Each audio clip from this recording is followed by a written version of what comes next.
Universitas Negeri Surabaya. Di sini saya mau menyampaikan mengenai teori modernitas Jürgen Habermas. Jürgen Habermas lahir di Jerman pada tanggal 18 Juni 1929. Ia berasal dari keluarga kelas menengah. Ayah Habermas adalah seorang direktur kamar dagang dan industri. Pada usia belasan tahun, lebih tepatnya pada Perang Dunia Kedua, Habermas tumbuh dengan banyak dipengaruhi oleh peperangan. Hingga berakhirnya perang membawa sebuah harapan dan kesempatan bagi banyak masyarakat Jerman. Keruntuhan Nazis membawa optimisme pada masa depan Jerman. Namun, bagi Habermas justru membawa kecewa karena kurangnya kemajuan yang pesat pada setiap tahunnya pasca setelah perang. Pada tahun 1961, Habermas menjadi seorang dosen privat dan merampungkan habilitasnya di Universitas Magdeburg. Setelah menerbitkan sejumlah karya yang penting, Habermas direkomendasikan untuk menduduki kursi profesor filsafat di Universitas Heidelberg. Bahkan sebelum ia menyelesaikan habilitasnya, ia tetap di Heidelberg hingga 1964 ketika ia dipindahkan ke Universitas Frankfurt sebagai seorang profesor filsafat dan sosiologi. Dari tahun 1971 hingga 1981 ia merupakan direktur Max Planck Institute. Dia kembali ke Universitas Frankfurt sebagai seorang profesor filsafat dan pada tahun 1994 dia menjadi pensiunan profesor di institut tersebut. Dia meraih sejumlah penghargaan akademis yang bergengsi dan telah dianugerahi kedudukan profesor di sejumlah universitas. Baik, teori modernitas dari Jürgen Habermas. Secara historis, modernitas diartikan sebagai transformasi sosial, politik, ekonomi, dan kultural serta mental yang terjadi di barat sejak abad ke-16 dan mencapai puncaknya pada abad ke-19 dan 20. Modernitas meliputi proses industrialisasi, urbanisasi, rasionalisasi, birokratisasi, demokratisasi, hadirnya kapitalisme, tingginya individualisme dan motivasi untuk berprestasi, meningkatnya pengaruh akal dan sains. Jürgen Habermas merupakan seorang teoritis sosial terkemuka yang sangat membela modernitas dan rasionalitas. Habermas merupakan salah satu tokoh yang menolak ide-ide tentang masuknya masyarakat ke dalam postmodern. Menurut Habermas, banyak intelektual kontemporer yang telah memilih pendirian anti atau postmodern. Habermas memiliki struktur rasionalitas di dalam tatanan kelembagaan modernitas. Habermas terus bersikukuh dengan menggunakan potensi utopis modernitas. Dalam pandangan Habermas, modernitas diartikan sebagai suatu proyek yang belum selesai. Menurutnya, dalam modernitas masih banyak hal yang perlu diselesaikan oleh dunia modern. Itu sendiri sebelum manusia atau masyarakat luas menyatakan diri telah masuk ke dalam fase dunia postmodern, ia justru berpendapat bahwa dunia modern masih belum selesai. Bahkan menurutnya, modernitas bukan berkembang ke arah yang lebih maju. Justru modernitas pada akhirnya cenderung berlawanan dengan dirinya itu sendiri. Maksud dari Habermas tentang modernitas yang menantang dirinya sendiri yaitu masih adanya kolonialisasi dunia kehidupan oleh sistem. Maksud dari dunia kehidupan Habermas adalah dunia kehidupan yang menggambarkan suatu realitas dalam pandangan internal dan sudut pandang. Subjek-subjek yang bertindak sebagai masyarakat, sedangkan sistem adalah cara pandang eksternal atau cara pandang dari perspektif pengamat atau seorang yang tidak terlibat secara langsung. Sebenarnya sistem dan dunia kehidupan bukan termasuk ke dalam dua hal yang berbeda. melainkan suatu sistem pada awalnya lahir karena adanya dunia kehidupan. Namun keduanya saat ini dipandang berbeda, khususnya tentang keberadaan sistem itu sendiri. Namun sistem secara mandiri tumbuh dan berkembang dengan karakteristik strukturalnya sendiri. Dari gambaran tersebut, Habermas berminat pada kemacetan dialektika antara dunia kehidupan dengan sistem. Karena sistem cenderung tumbuh meninggalkan dunia kehidupan, oleh karena itu, permasalahan ini disebut oleh Habermas sebagai kolonialisasi atau rasionalisasi sistem menang atas rasionalisasi dunia kehidupan, dengan hasil bahwa dunia kehidupan jadi terkolonialisasi oleh keberadaan sistem. Habermas melihat bahwa masyarakat modern justru tunduk kepada krisis-krisis tematik yang berulang.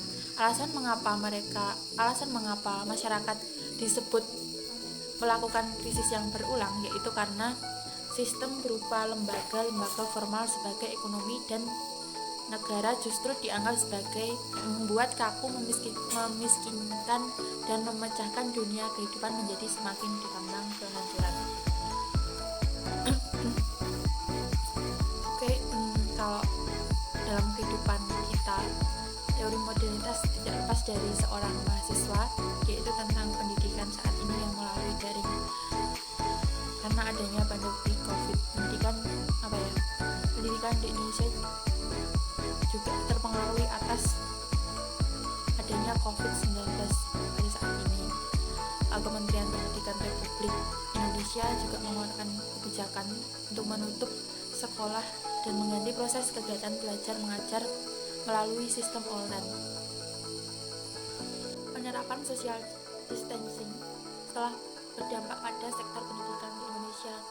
Nadiem Makarim selaku Menteri Pendidikan dan Kebudayaan mendukung kebijakan pemerintah daerah mengenai aktivitas akademik karena situasi yang memprihatinkan. Kebijakan dibuat oleh pemerintah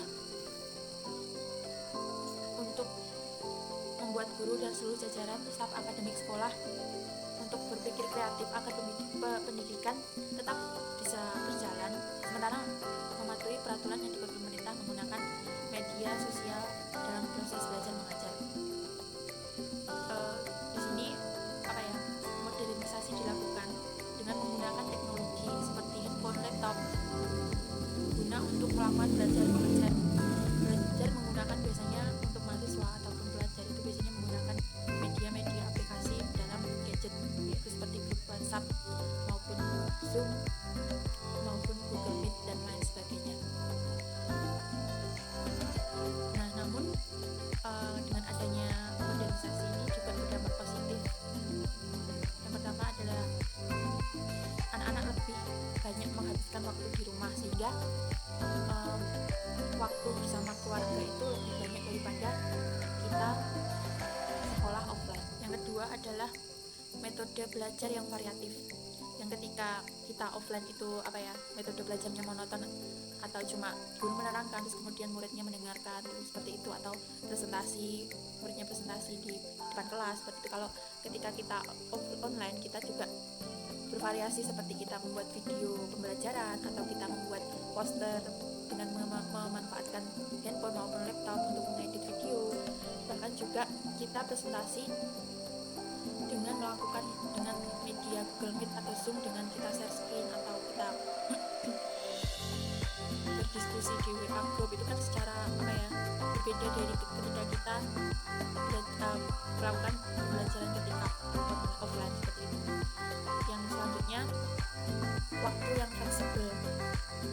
Ketimbang kita offline, kita sesuai jadwal, kita masuk jam misalnya jam 7, kita pulang jam 3, seperti itu kan terencana gitu, sesuai dengan jadwal. Guru masuk ke kelas juga sesuai dengan jadwal. Kalau kita belajar dari rumah itu lebih fleksibel, lebih kayak semuanya itu bisa dibicarain lagi seperti itu, nggak sesuai dengan jadwal sebelumnya ketika offline. Kemudian yang ketiga adalah dampak positifnya, anak lebih peka dan beradaptasi terhadap perubahan. Yang keempat adalah kita pada pembelajaran daring itu lebih mengeksplorasi teknologi. Yang awalnya kita jarang-jarang nih kalau offline kita pakai teknologi, dan akhirnya kita ketika online itu semuanya serba teknologi, semua serba online. Jadi kita yang awalnya kita gaptek nggak tahu apa-apa, akhirnya kita mencoba untuk belajar gimana sih cara mengoperasikan Word, bagaimana sih cara membuat PowerPoint yang bagus gitu. Akhirnya kita berusaha bisa melalui Google belajarnya ataupun melalui YouTube seperti itu. Namun dampak positif dalam pembelajaran daring itu tentunya juga memiliki banyak dampak negatifnya.